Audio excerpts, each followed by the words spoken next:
In this video, I'm going to look at a game I played in the final of this year's Horsham Club Knockout. I had the black pieces and was up against Anthony Higgs.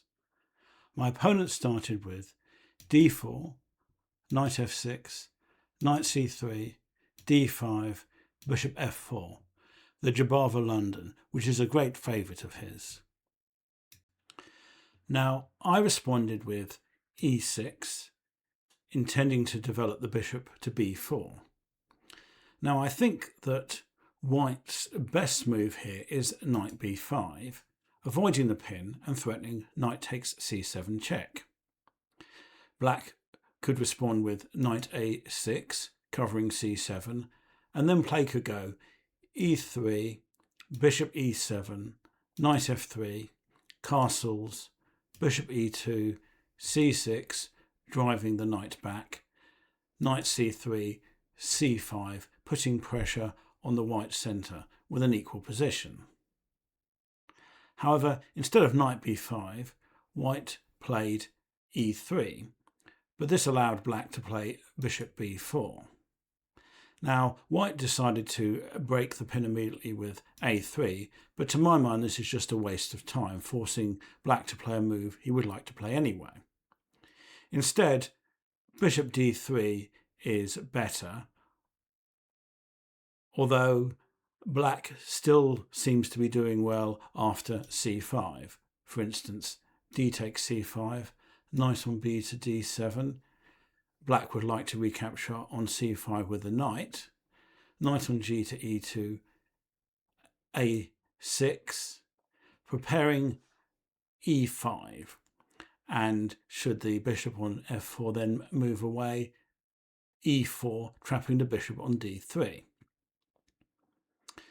This will prove a bit awkward for White to meet. Anyway, instead of bishop d3, as I said, White played a3 and play went bishop takes c3 check, b takes c3. And now most incisive is the immediate c5, when play could go knight e2, queen a5, putting pressure on the c3 pawn. Black is now intending knight e4, so White will probably play f3, preventing that, but then Black can play b6 and his bishop will come into play on a6, and Black has a good position here. Instead of the immediate c5, however, Black chose castles, which is still a reasonable move, and after h3 played c5 in any case. Now in this position, White should have probably played knight e2, continuing to develop, although after queen a5, Black would have had strong pressure on the white queen side. Instead of knight e2, however, he played the aggressive g4, but after knight e4 was pretty much forced to play knight e2 anyway. Now in this position, Black's problem piece is his remaining bishop, which is rather hemmed in by his pawns. So I think Black's best move in this situation would have been to play bishop d7, intending to bring the bishop out to b5. Play could have gone bishop g2, bishop b5, and now Black is threatening to play bishop takes e2 followed by knight takes c3. And if White played bishop takes e4, d takes e4, and then d takes c5, Black could have played queen a5 with very obvious compensation for the pawn due to White's horribly weakened queen side. Instead of bishop d7, though, Black played the natural developing move knight c6, although this still leaves open the question as to how to bring the bishop on c8 into the game. Play went bishop g2, And now black should have captured on d4, when white has 3 possible recaptures, although none of them is terribly satisfactory. So for instance, knight takes d4 can be met by knight e7, e takes d4 by queen a5, and c takes d4, which is relatively best, by queen a5 check, forcing king f1, and then b6, intending bishop a6, bringing the bishop into the game. However, rather than taking on d4, black started a misguided kingside demonstration which only served to weaken his position. So instead of c takes d4, he played the aggressive g5, and after bishop h2, he should now have changed tack and played c takes d4, but instead continued with f5. Now, white's strongest response here was probably just to take on f5, g takes f5, but instead he castled, and yet again black should have taken on d4, c takes d4, but instead played b6. But now white had a really strong move, c4, and black's loose pawn structure is under heavy pressure. The once weakened doubled c-pawns now prove to be a strength for white.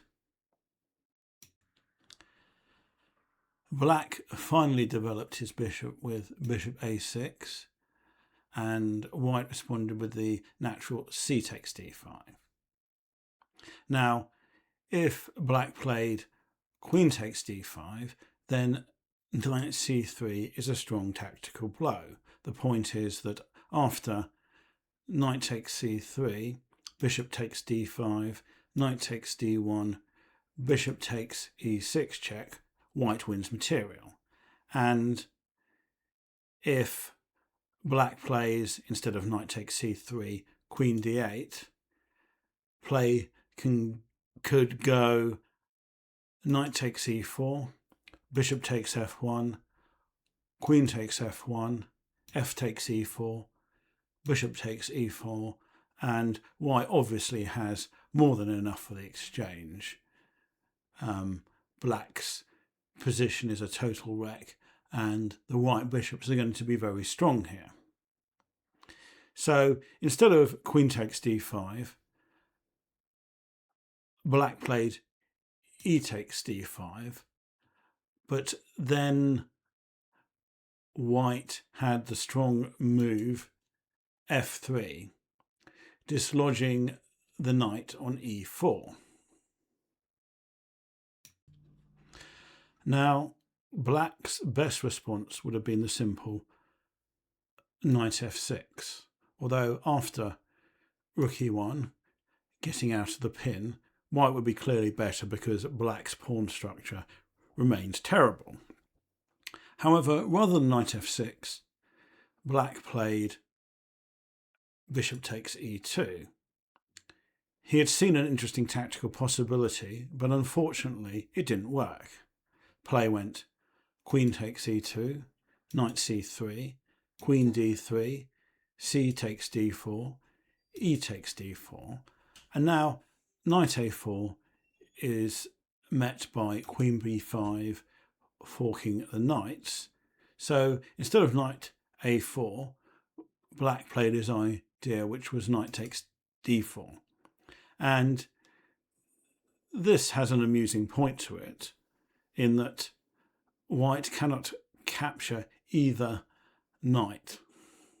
So queen takes d4 is met by knight e2 check, and queen takes c3 is also met by knight e2 check, which is a nicely symmetrical motif. Unfortunately for black, white isn't compelled to take either knight, and instead he played rook on f to e1, and now black's knights are too unstable and he has to give up 2 pieces for a rook. So play went queen f6, bishop e5, knight on d to e2 check, rook takes e2, knight takes e2 check, queen takes e2. And white's material advantage should now prove decisive.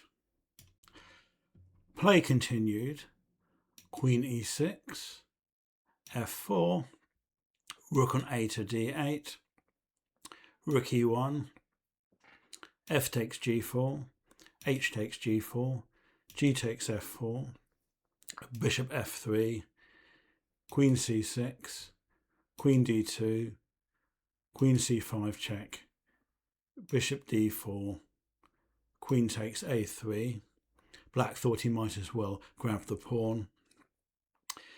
King g2, queen d6, rook e5, queen g6, c3, h6, queen e2, rook on f to e8, bishop takes d5, king f8.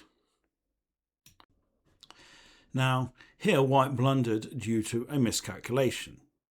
He should have played bishop e6, intending, among other things, rook f5 check, and here black would have no satisfactory response.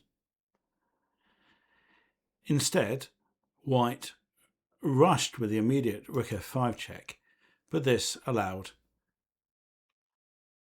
queen takes f5, a simple but effective tactical blow. Now, g takes f5 would have been met by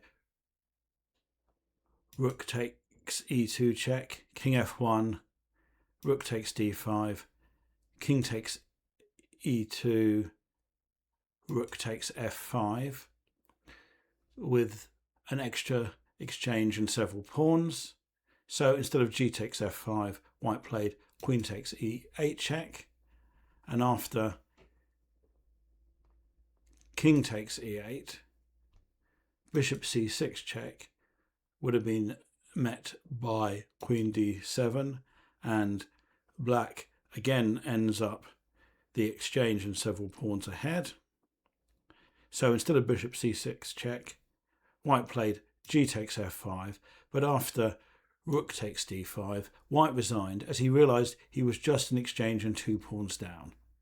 Black therefore won the Knockout Cup in somewhat fortunate fashion.